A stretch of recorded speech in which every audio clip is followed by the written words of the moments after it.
Welcome to the March 20th, 2025 Election Integrity Committee meeting. Is there any courtesy of the floor? Good afternoon, Council. Lamont McClure, Northampton County Executive. Today, I must express my profound concern regarding the abhorrent recent decision by the Department of Homeland Security to terminate federal funding for critical tasks under the Multi-State Information Sharing and Analysis Center, MS-ISAC Cooperative Agreement. This strategic dismantling of essential resources dedicated to election integrity is nothing short of catastrophic for state and local officials and poses a significant threat to our democratic processes. The termination of federal funding for vital functions such as threat analysis, incident response services, and member outreach activities directly undermines the ability to safeguard our elections. The current administration is effectively and knowingly increasing the probability of foreign election interference by stripping away the very tools and support that help protect our electoral infrastructure. This reckless move not only endangers the integrity of our elections, but also erodes public confidence in the democratic process. While the Center for Internet Security has promised to continue providing certain services, the cuts to specialized training, real-time threat notices, and critical incident response capabilities leave our election officials vulnerable. The reduction in resources dedicated to combating the evolving landscape of cyber threats is a grave mistake that could have far-reaching consequences. We must recognize that ensuring the security of our elections is not merely a bureaucratic concern. It is a fundamental obligation to the citizens we serve. The removal of federal support is a direct assault on our democracy, and we cannot afford to be complacent. I stand firm in my commitment to democracy and will continue to work tirelessly to ensure we hold legal, fair, and accurate elections in Northampton County. In this era where the threats to our electoral systems are increasingly sophisticated, it is deeply troubling that the current administration under President Donald Trump has chosen to prioritize political agendas over the security of our democracy. We must recognize that protecting our elections is a fundamental responsibility, and the actions of this administration reflect a disturbing disregard for the integrity of our democratic processes. This decision is yet another glaring example of an administration that acts impulsively, disregarding the potential fallout of its actions. In the midst of daily chaos, it seems that the needs of our everyday citizens are being overlooked, with no regard to the impact of these decisions will have on our lives. The consequences of these decisions will be felt across our communities and will only serve to undermine the trust that is essential to a functioning democracy. The citizens we deserve better than the chaotic approach to governance. The future of our electoral integrity is at stake, and this administration must be held accountable for its actions. Thank you very much. Any other courtesy of the floor? Hearing none, we'll move into an update regarding primary election preparations. Mr. Kameni? How are you? And thank you for being here today. Okay, have a report. I may cover some of your future questions, but I'll run through this and we can touch on anything after. As you know, we're in full swing preparing for the 2025 municipal primary, which is going to be held on Tuesday, May 20th. And again, the polls are open from 7 o'clock in the morning until 8 o'clock at night. As a reminder, for this primary election, you must be registered as a Democrat or Republican to vote. There are no questions on the ballot, so no independents or non-affiliates will be able to vote. So you have until May 5th to register. So in that regard, if you wish to vote in this primary and wish to change your party for the primary, you have until May 5th to do so. As you know, the petition circulation period ended on Tuesday, March 11th. We have posted an unofficial list of candidates on our website, and during this period, we accepted over 400 petitions during the filing period. The petition challenge period ended this past Tuesday on March 18th at 5 p.m. Challenges have been filed with the Prothonotary, and they'll be heard by courts tomorrow, all the challenges that we did receive. There were no reported challenges on statewide contests, so once we have tomorrow settled, we should be able to begin processing our ballot. The casting of lots was held yesterday here in council chambers. It was also broadcast on the YouTube channel. The state held their casting of lots since there were no challenges. They held their casting of lots yesterday as well, and they have finalized their ballot order for those statewide races, which are judges and justices. On February 3rd, we mailed out approximately 66,000 permanent letters. And what permanent letters are, those are the people that have requested to receive a mail-in ballot for 2025, whether they are independents, non-affiliates, Democratic, Republican. They submit, we send them a letter in February. They can send that letter back, or they can go online and fill out a mail-in ballot application. We will process those applications for the elections in 2025. So while we call it a permanent list, what it is, it gives them the opportunity to get an application and fill it out once for the year, okay? The application for, the deadline for mail-in or absentee ballots is May 13th. So if anybody wants to apply for a mail-in ballot, they have until May 13th to do so. To date, we have processed approximately 17,600 applications of the 66,000 we sent out. That's how many we've gotten back either online or via mail. Pursuant to the Department of State directive, in 2024, we printed 2024 on the envelopes. We will continue to do so for 2025. I brought a copy of the envelope, as you'll see here. 2024 is printed on the envelope for last year, so we will do so in 2025. We'll have that already pre-filled out, and that's part of the Department of State. For drop boxes, we're anticipating that our 7 drop box locations will remain the same for 2025. The hours and locations will be publicized in the coming weeks as we finalize everything, and the drop boxes will not be deployed until we know when our first wave of mail-in ballots are going to be sent out. We'd like to at least have those boxes available, so once we send out the mail-in ballots, that people can have the opportunity to drop them off as soon as they get them. Our drop boxes, as a reminder, are of course in secure locations under camera, and sheriff's deputies are the ones that securely transport the ballots between the drop boxes and the county office on a daily basis. I do have a list of drop boxes if anybody wants to know where they are. They're remaining the same. We have one in the courthouse in the Rotunda. We have one in the Human Services Building. We have one at the 911 Center.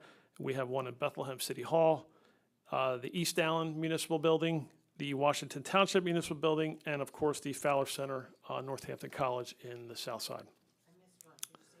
Sure, no problem. Courthouse, Human Services, 911 are all the county buildings. Bethlehem City Hall, yep, East Allen, Washington Township, and Northampton Community College. Nearly all of our polling locations for Northampton County will remain the same for 2025. There are 4 precincts. We're finalizing new locations. All the registered voters in the district will be notified of that change. They'll be issued new voter registration cards. The deadline for us to make any changes is April 30th, but we expect to have everything done before that date. Just so you're aware, Bethlehem 3, of course, the banana factory is being torn down. So we are working in conjunction with Lehigh University to try and locate a spot near the university that we can use. North Catasauqua, we're looking there, and Moore Township, Collectorsville, we've been requested to look for a new location there. One that's a change, but it's kind of a going back to where we were, Allen Township. We were in the firehouse in 2023. They remodeled the firehouse. They asked us to vacate until they finished the renovations, so we moved to Good Shepherd Lutheran Church up the street. And since the firehouse is now accessible, we're going back to the firehouse in 2025. The way they've done it, I believe, is they've made it what they're calling the municipal complex. So the address is actually behind the firehouse. It's still in the same building, but it's on the upper floor now. So, but it's the same location that we were in before. That's all I have for my report. If there's any questions, I'll be willing to take any questions. Sure, there are a few. Can you talk a little bit about the polling the changes? Because I know maybe a year or so ago, there were some that were requested.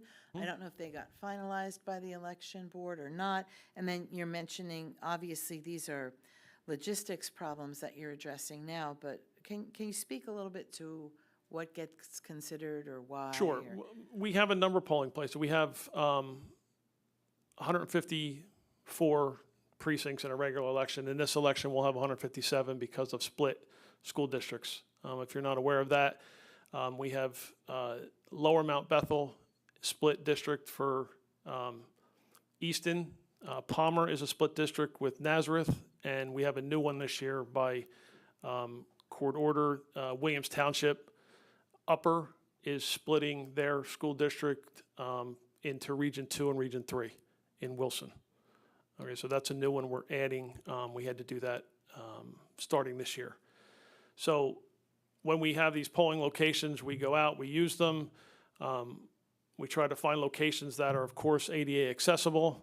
But if something comes up, somebody doesn't like the fact that there's too many people there, they have, unless it's a municipal building or a school building, which we have the right to use as a county building, we can just basically say you're going to be a polling place and we can go there. But other locations, we use churches, we use other locations. If for whatever reason they can't accommodate us anymore, they ask us to find a new location. So we have to go through a process of finding a new location within each individual district, whatever one may request a change. So with regards to, and then there may be some, I think it was a year ago, Bushkill Township asked us to move, so we moved to a church down the street. And of course, with Bethlehem 3, we used a banana factory, but unfortunately tearing the building down, so we can't use the building anymore. So it's not going to be there. So we had a couple locations in mind. We were examining those, but we reached out to Lehigh because it's probably closest. And that was the polling place that most of the Lehigh students were using anyway to possibly find a location for there. So we're working with them to finalize that. As for the other ones, more Collectorsville, I mentioned specifically, we were in the Ranger Firehouse there, but they are unable to accommodate us anymore on Tuesdays. So they're asking us to move into one of the bays where they keep the ambulance. Not an ideal situation. So we tried to examine either the elementary school up the street or the church across the street. So we're in contact with both of them to try and finalize a location to possibly keep voters from having to vote in a bay and a firehouse. So with something like Banana Factory, which is in a specific geographic location, right? How far should the polling place legally be from the residents? Because taking it up to Lehigh University is closer to Brockle, and that's a whole different polling Brockle already district, holds correct? 2 locations for us. Right. Yeah, so, and ideally you want to keep it in the same polling district. Funny enough, the Banana Factory was not in Bethlehem 3. It's actually in Bethlehem 4. But that was the location that was chosen.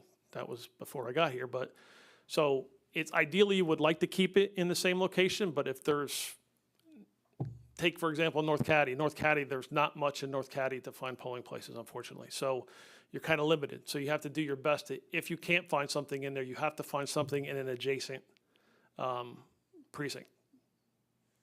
So it has to be at least accessible by public roads and next to the precinct that it was in.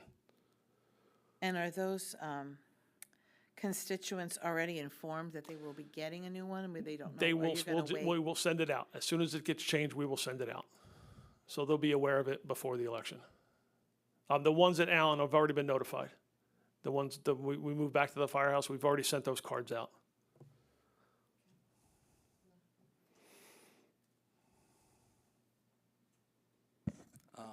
I just have a quick question. I asked Mr. McClure this previous council meeting. Is it the administration's opinion that it is illegal to have paper ballots? Yes, the system we currently use is the Excel, and that's the only system we can use. We have emergency ballots for emergencies. I'm not asking, I understand Yeah. that. It won't integrate with the system we currently have. right, correct. But we could change systems, correct? That would take effort, but yes, I mean, at some point. But at this point, no. Okay. We cannot change. That's all I need to know. Thank you Yep. very much. Any other questions? Mr. Kapoor? How are you for election day workers? Okay, our expectation municipal election turnout should be a little different than last year. So, we have our set temps that we bring in, and all our poll workers are being contacted, and I think we're at right now, full staff, so. Poll workers are up on this ballot as well, judges and inspectors, starting next year. So they are all going to appear on this ballot. And those are the only ones. The machine operators and the clerks are all appointed for their position. So the way it works is the judges of the election go on the ballot, Republican, Democrat for the primary. They'll carry through. If there's multiple candidates, there can also be write-ins. For the inspector, you can run for what's called the inspector of election. Once the election is finalized, the winner of the election becomes the majority inspector. If there is a second place, they become the minority inspector. So it's actually one position, inspector, but it's 2 spots, depending on where you finish. Positions be in the polling places on election day? For next year. They will start next year in 2026. So the people we have now, oh, you're asking if they're on the ballot, can they work? Yes. In the cases of a judge or an inspector, if they're running for judge or inspector, they can work. If they're running for another office in that precinct, no, they cannot. So if there is a judge that's running for, say, an auditor in their precinct, unfortunately, they can't work on election day. And you can understand why. Sure. I guess this will come in here. So what updates do you have? And I know Mr. Vargo's not here, but regarding the mail-in ballots and the signatures, because I know the case is going back and forth in the court, and I'm not sure as of today where we stand. I don't have an update on that. All right. Yep. As of right now, we are still we in Northampton County, regardless of what the decision is, we still segregate them based on whether it's there or not. And then, so that way, if whatever decision comes down, we can take those ballots and count them or keep them to the side. But I believe the current legislation currently says, if I'm not mistaken, the current legislation is they have to have a signature and a proper date. And by proper date, that means the date encompasses when we begin mailing and election day. So those are the dates that we have to count. If it's outside that date, if somebody writes their birthday on the envelope, unfortunately, we have to pull it to the side, but they do get a chance to fix it. If we, give them a notification, they can certainly come in and correct it. Any other questions? Yeah, I have one. Mr. McClure's speech, can you break down in layman's terms the changes that were made, how it affects the county? Vaguely, I understand there's the Center for Internet Security, and they have groups called MSISAC and EIISAC. They cut $10 million in funding to those groups. So basically, as soon as they cut that funding, those groups had to stop providing certain items to counties. You guys know what those items are? Or you just I don't speculating? have the list in front of me. It is available somewhere. There are certain things that they have said that they're going to continue to do, but there are other things like EIISAC. I was involved in that group. It's basically held monthly meetings and just basically gave reports on certain things. There are cyber threats that they do provide. MSISAC does provide information to counties regarding cyber threats. I don't know if that's going to continue or not, but it's pretty important stuff that unfortunately is going to get cut. So they itemized what was getting cut, not just Yes, yes. As far as I know, they did itemize the Center for Internet Security did come out and say, this isn't going away. This is what is going away. So And do you know if they cut $10 million of what is the total budget? I don't know. What percentage that That is? I don't know. Thank you. Sure. Any other? Mr. Giovanni? Mr. Comini, when is the starting date for demand, voting on demand? We don't have an exact date yet, but once we get the ballot finalized, then we have to do our checks with the voting machine company. We have to do our proofs and everything to make sure the ballots, we have to test it on our scanners to make sure that when we do send out those mail-in ballots and they come back, that they scan properly. So I would, at some point, I would probably say sometime in early, mid-April Okay, would be a good estimate. thank you. Sure. And what are your testing dates? Not unsure yet. We won't know until we've proofed the ballot. So the ballot with the court case is tomorrow. We hope that everything gets finalized tomorrow. If that's the case, we'll be able to start proofing ballots within the next week. And you said there's no questions on the ballot. There are no questions. In the general, there will be retention questions on the ballot. Right. Yes. I don't think I have anything under this category. Anybody else? Thank you. Next, we have update regarding countywide voter access. I think I just put this on because of what happened last year, but also because I know that there was an announcement that there would be potentially a new location. And then I started to receive some feedback from constituents about like, how is this chosen or why there and not here? And you know how that, so I just thought we could have a generic discussion about that. And again, how you make these decisions or what goes into them, or if anybody even had a concern, how they would express that and what avenues they would need to take, because I think the public needs to know that as well. So can you speak a little bit to, When we make a change to a polling location, we do our best, again, to keep it within the polling district. We try and locate schools if possible, municipal buildings if possible, because of course those, we are allowed to be in there regardless. We don't even really have to ask permission, for lack of a better term. But churches are good if we can, fire stations. So that's what we try. I think we use a social hall in one of the districts. So again, we try to keep it within the district, accessible to any of the registered voters that would come to vote. And that means, by that I mean ADA compliant. Some of these polling locations have been around quite a long time. I know they change ADA standards, so there is a question of grandfathered in, whatever. But anything new, we try to make sure that it is accessible and can hold enough people, depending on the size of the district that we're going to. When you look at Upper Mount Bethel, for example, has 3 polling locations in one building. It's a very big building, so that's why we go there. have you had specific requests for drop boxes in other parts of the county? I know that the Lehigh students came and had concerns more about what happened at Banana Factory, but other than that, do you have just constituents saying, would you consider, or do you? No, I mean, we haven't received any requests that I'm aware of internally. So I mean, I know how it got made when we first had this mandate, and I know it had to be well-lit, specific, 24-hour service. So I 24, get yep. that, but how now? If you were looking to expand in any way, what Well, would we be some of the expanded determining factors? we expanded at the end of '23. We added 3 new drop boxes at the beginning of '24. And the locations we looked at, of course, one was the college, because of the amount of time they're open, and the location in our probably biggest voting district.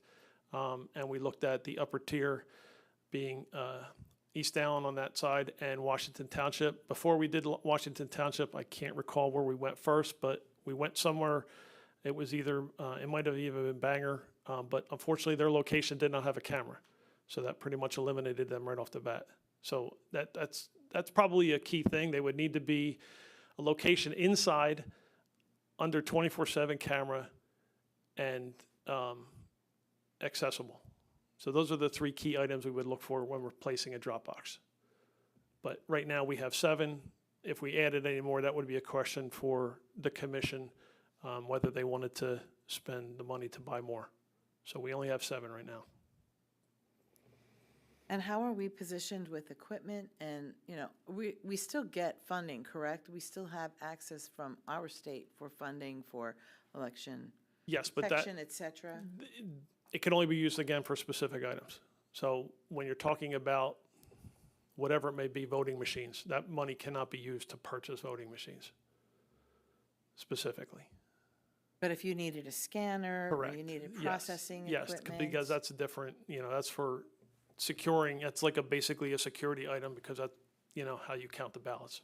What about the poll books? Are they covered under that, or no? No. So poll books Equipment we get to maybe add to the polling books, or like we needed, little feet, there's little rubber feet on the polling books, and we needed to get more feet because they were falling off. So that's, you have to, add that, so yes, that can be covered by the grant.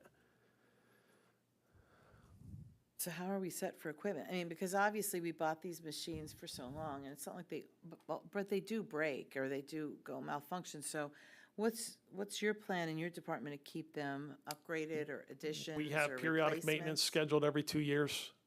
We are up this year for periodic maintenance on the machines through the voting machine company. They come in and they go through every machine and all our scanners and make sure everything's working properly. So That's we have once that every scheduled. 2 years? Every 2 years. So we had it done in '23 at the beginning of the year, and we have it scheduled for this year. Is that part of their contract? Yes, Okay. yes.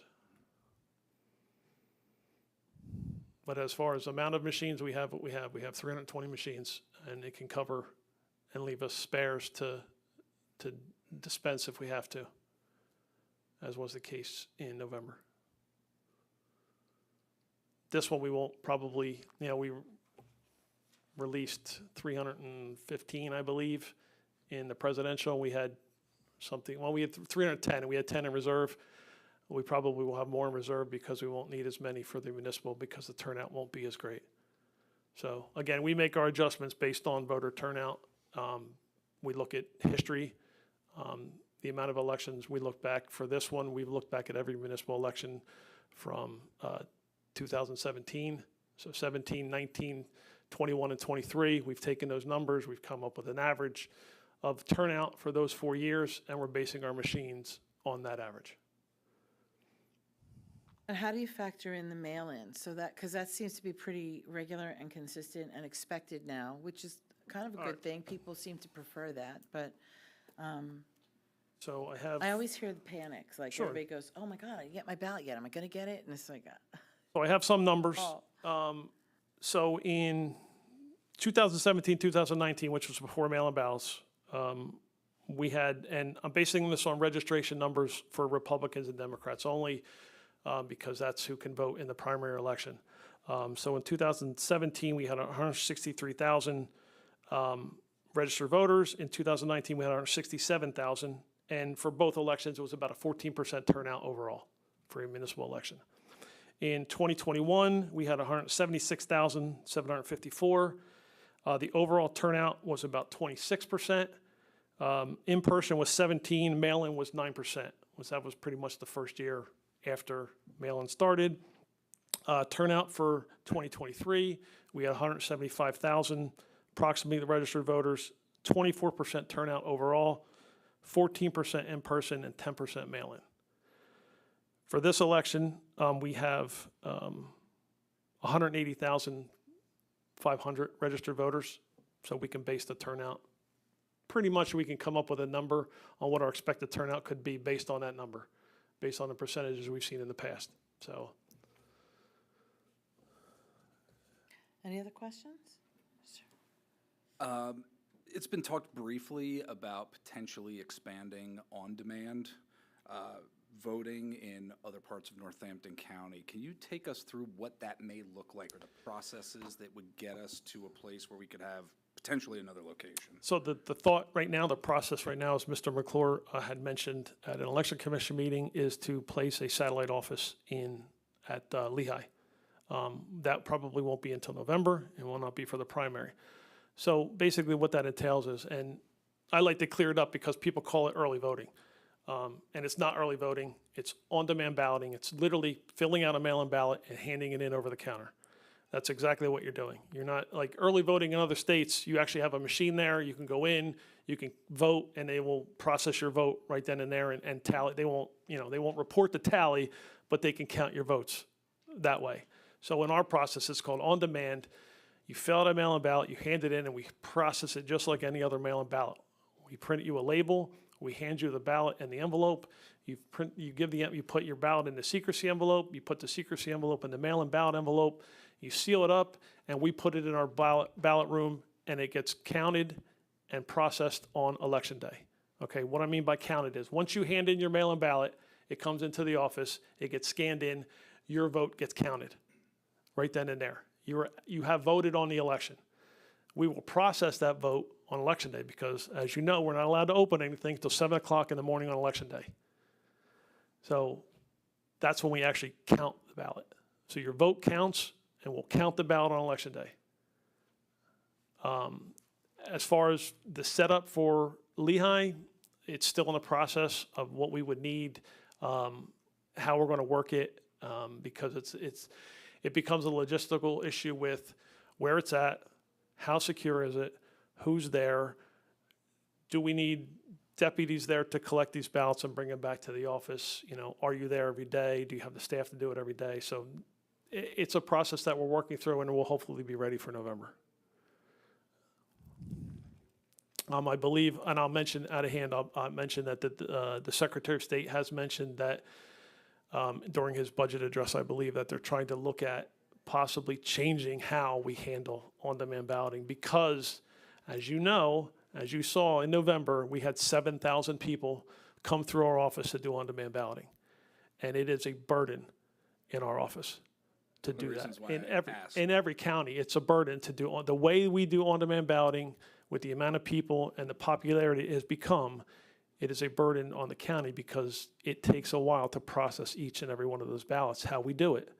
So the discussion at the upper levels is going to be in the future, how we handle that. Does it become more of an early voting thing? But that's, you know, not anything I'm concerned with at this point, but with on-demand balloting, that's how we do it. Reason I asked is if there's another mechanism to get other sites throughout the county. We may not see the zoo Right, that we saw right. outside in the hallway. And again, it all last becomes year. logistics on, you know, staffing and whatever, how we have to handle everything. So if we can work it in one spot and then we can see how it works and then we could probably go from there. Thank you. Sure.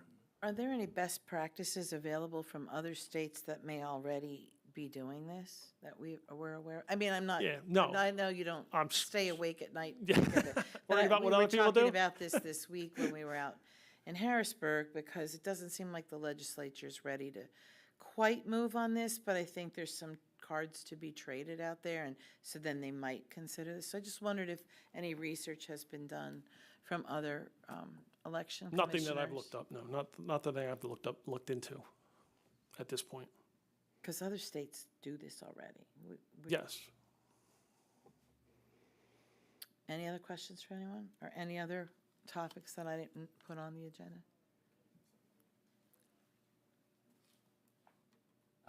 Under the assumption that a college campus would be filled with young, more liberal-leaning students, wouldn't it pose an unfair advantage having the only two places where direct ballots be the courthouse and then a university?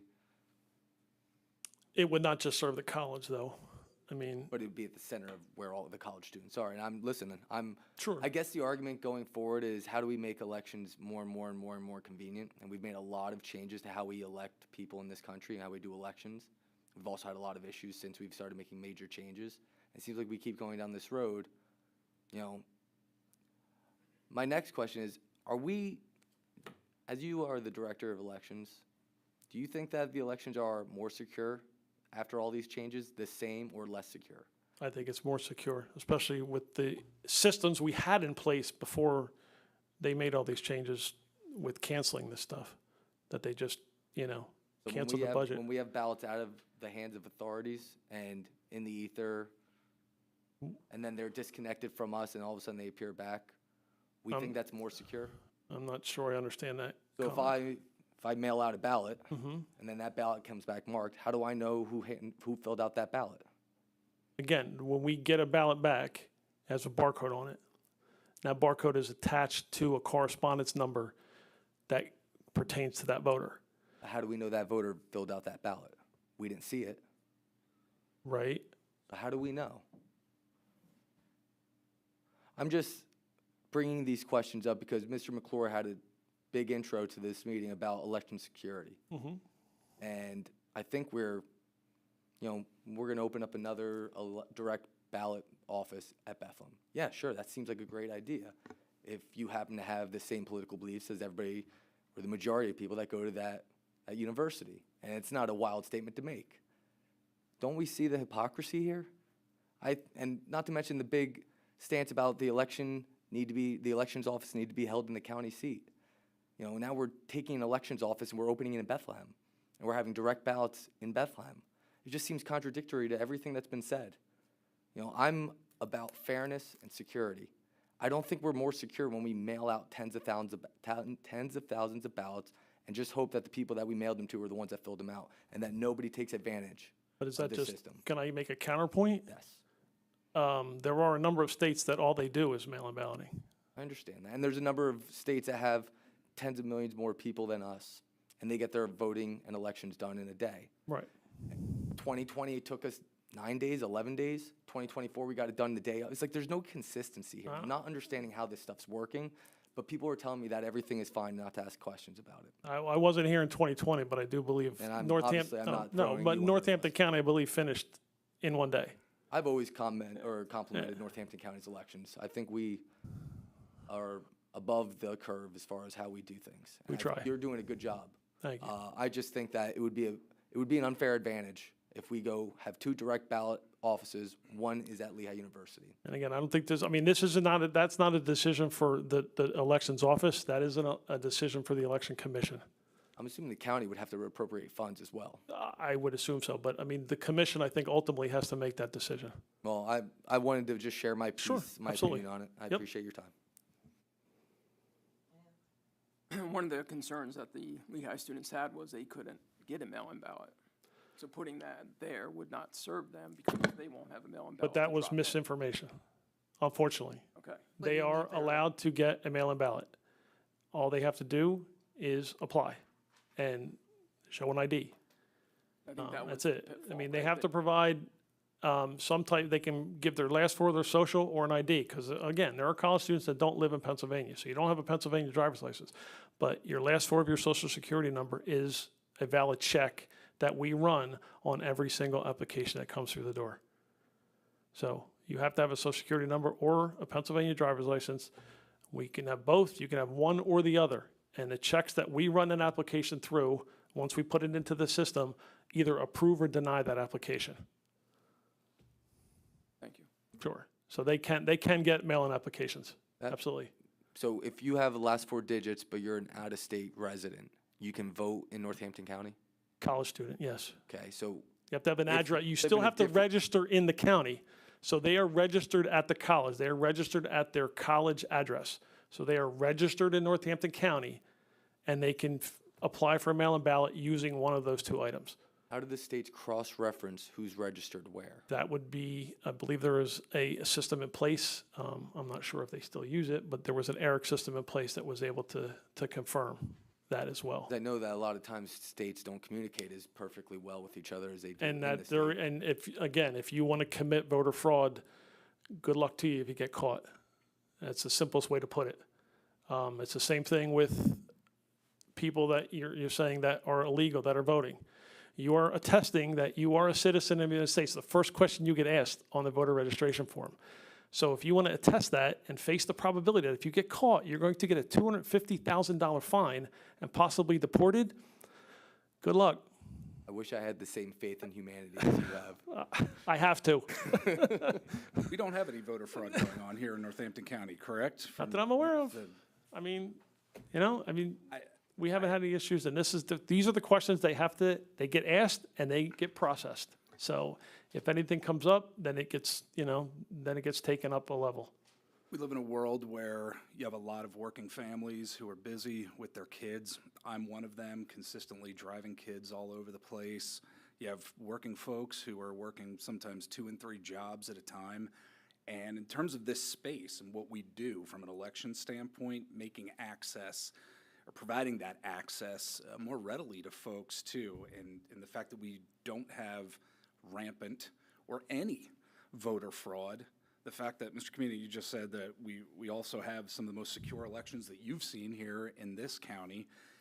I think expanding, whether it's on-demand voting, mail-in ballots in this day and age is a good thing. And I know, Mr. Goffredo, you and I probably will disagree with certain aspects of this, but I think our voter registration office and elections office has not only done a fantastic job in terms of keeping up with what our residents need and want in this day and age in 2025, based on family demands, job demands, time demands.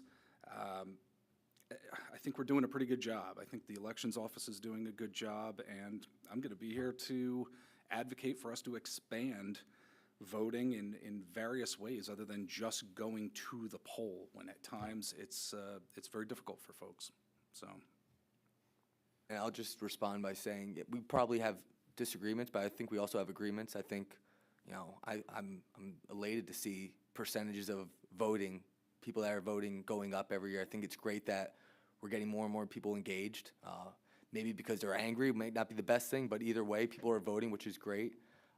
I just think that we should always prioritize integrity and security of elections over convenience. I don't think democracy should be convenient or easy. I think it should be, we should be very much realize the fact that it could be fleeting. We could lose these democracies, and it's not a right of ours to have. It's something we need to preserve. I think And we could the do it more all. and more, yeah, I think the more and more we try to make them more and more convenient, it's almost like we're bastardizing it in a sense. So the last thing I want to see is us to say, hey, we got to make sure that we could have an election office at every McDonald's so everybody can vote. I think that would be bastardizing the system. I think the fact that, election day should be an election day, and I think we should all take off for election day so everybody can go vote.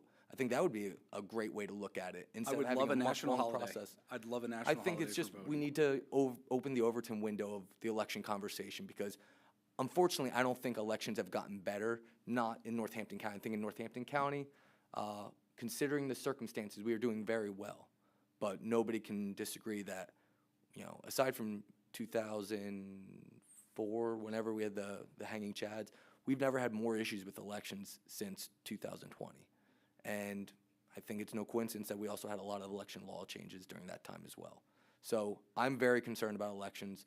I think one side was pissed off in 24 and the other side was pissed off in 2020. And I was at a Democratic stronghold giving a speech on Tuesday night, and I said paper ballots and I got cheers. It was the only thing that Republicans said that got a round of applause. So I don't think it's a one-sided thing. I think people want to have secure elections, and I think that's a priority. I don't know how we do it. I just think we should talk more about it. I think we can have secure elections and better access as well. I think we're an intelligent species. I think we can get it done, and we can do better in the future. Sure. Yes, thanks. No worries. Do you want the last word? Because you certainly deserve to have it. No, I'm good. I just appreciate you and your staff and everything that you do, and your My fidelity staff, to my staff is answering top-notch. our They're the best. questions. They're great. They're the best. And again, always, as anything you need from council, because if there are machines that do need replacing, this is our duty, this is important, and I'm not going to cheap out on this. I was here when we got the unfunded mandate.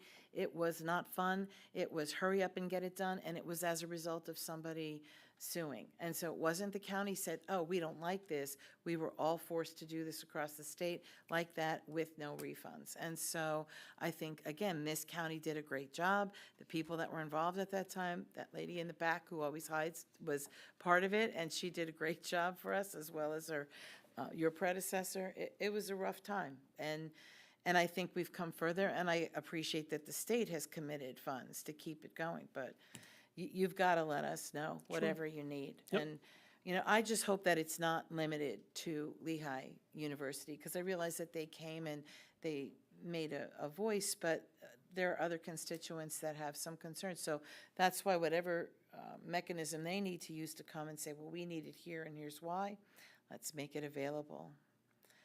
But again, with much appreciation to all that you do. Sure. Thank you. All right, Okay. thanks. All right, have a good night. And with that, we'll adjourn.